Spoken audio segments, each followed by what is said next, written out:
Вот и солнышко показалось на закате дня.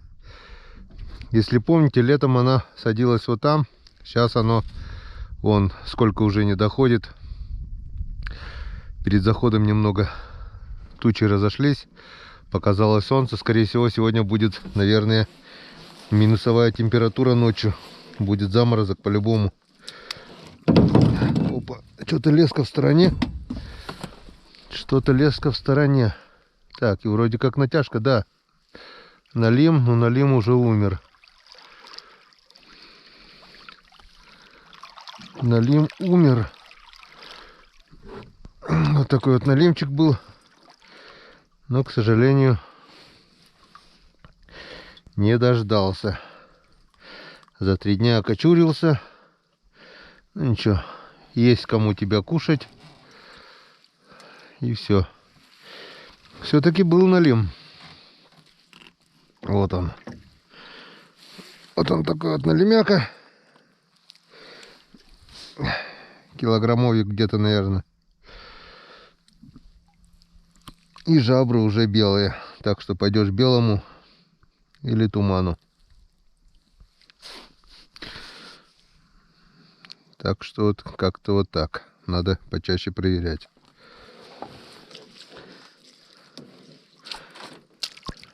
Последний продольник.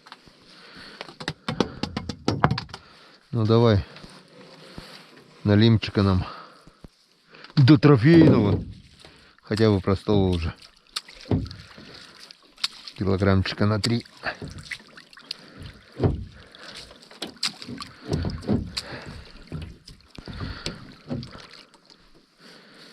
Так. Что там?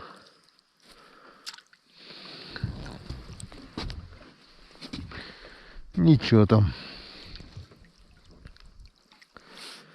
Совсем ничего. Ну и ладно. Главное, проверили. Туману питомцам нашим налима поймали. Рыбы вон, слава богу, поймали. Уток постреляли. Все хорошо. Свежие живцы насадили. Следующая проверка завтра уже, возможно, будет с налимчиком.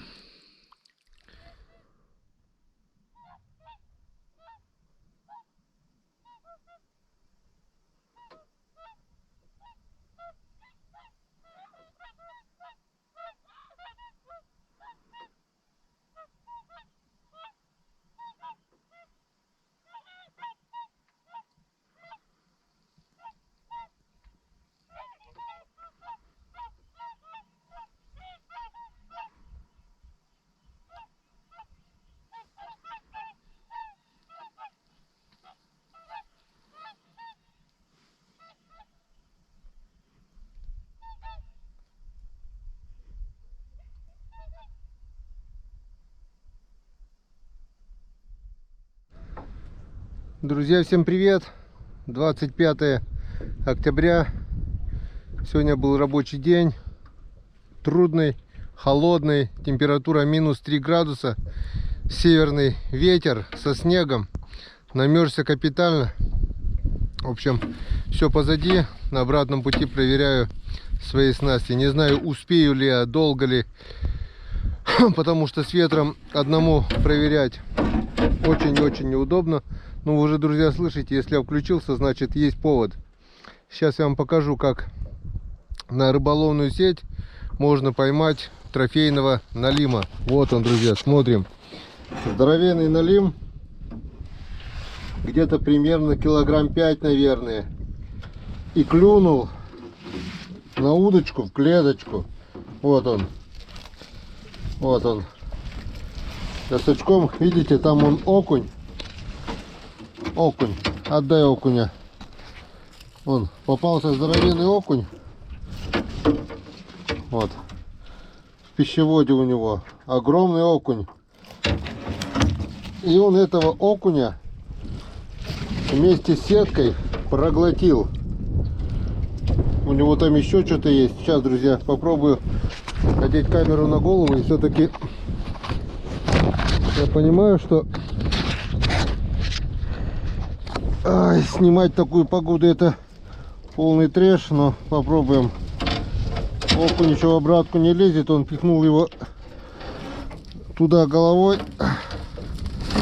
Отдай, отдай, отдай, отдай.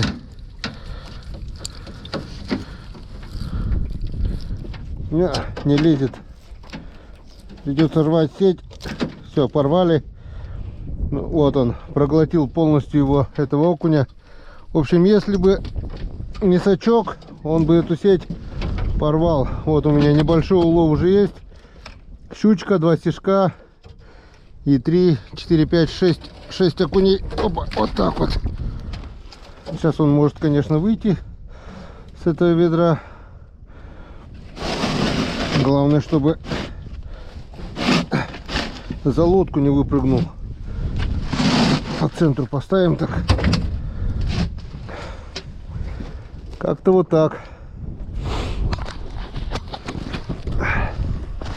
И удочка в клеточку дает налима иногда. В продольниках нет. А тут вот он, такой красавец, толстяк. Пятишка есть по-любому. Может быть даже и больше. Килограмм 6 может быть. Но это мы узнаем дома. Дома мы обязательно его взвесим. Уже темнеет, успею, не успею. Не знаю, продольники сегодня. Ну просто очень тяжелый день. Ехал медленно, потому что была страшная волна. Холодный ветер. Но как мы видим, работа работой, а рыбалка рыбалкой. И без рыбы мы не остаемся. Потрудиться надо, без труда не вынуть рыбку из пруда. Не знаю сейчас, как получится у меня натянуть ее против ветра. Но как получится, так получится. Тут стоят вот 2 сороковки, пустые полностью. Я не знаю почему. Вот он, вот он, вот он, вот он. Вот он как змей пытается выйти. И это у него может получиться запросто. Хвост у него обалденной силы. В 20-ку вон не лезет даже. Нормально. Итак, друзья, проверка удочек в клеточку закончена. Но заканчивается и день. Так что сегодня проверки продольников не будет. Оставим это дело на завтра. Потому что, во-первых, очень и очень скользко. Так как пока проверял, не только проверял, но и поднял. Как мы видим, удочки все подняты, потому что не стал рисковать. На улице минус, и стоит только стихнуть ветру, это сразу курья покроется льдом, и сети будут потеряны и оставлены без толку подо льдом. Этого допустить нельзя. И я решил поднять. Это заняло у меня время. И, в общем, ни хрена я сегодня не успел. Ну и ладно. Будет день, как говорится, будет пища. Возвращаемся домой с уловом. Это трофейный налим и где-то около ведра рыбы. В основном это окунь, несколько щук, пару стежков, что вы видели. И все. Сети поднял. Ну там еще на нижнем участке на течении оставил. Сетки 3, наверное. 4 сеточки коротенькие. Потом как-нибудь завтра, послезавтра подниму. А здесь оставлять нельзя. Как-то вот так. Отдельным роликом я это, конечно же, пихать не буду. Сделаем как бы вступлением к следующему ролику. А пока, друзья, до свидания. Всем пока. До новых встреч на канале Коми Рыбак. Мы поехали. Скоро зима. Летний сезон навигации скоро будет закрыт. Ну, с планом мы справились. Рыбки на зиму поймали. Ведра 3-4 мы уже... 4 нет, но 3 ведра теперь уже будет точно. А 3 ведра соленой рыбы нам хватит для питания вполне. Остальное поймаем зимой. Как-то вот так, друзья. Погнали, пока не стемнело. Всем пока.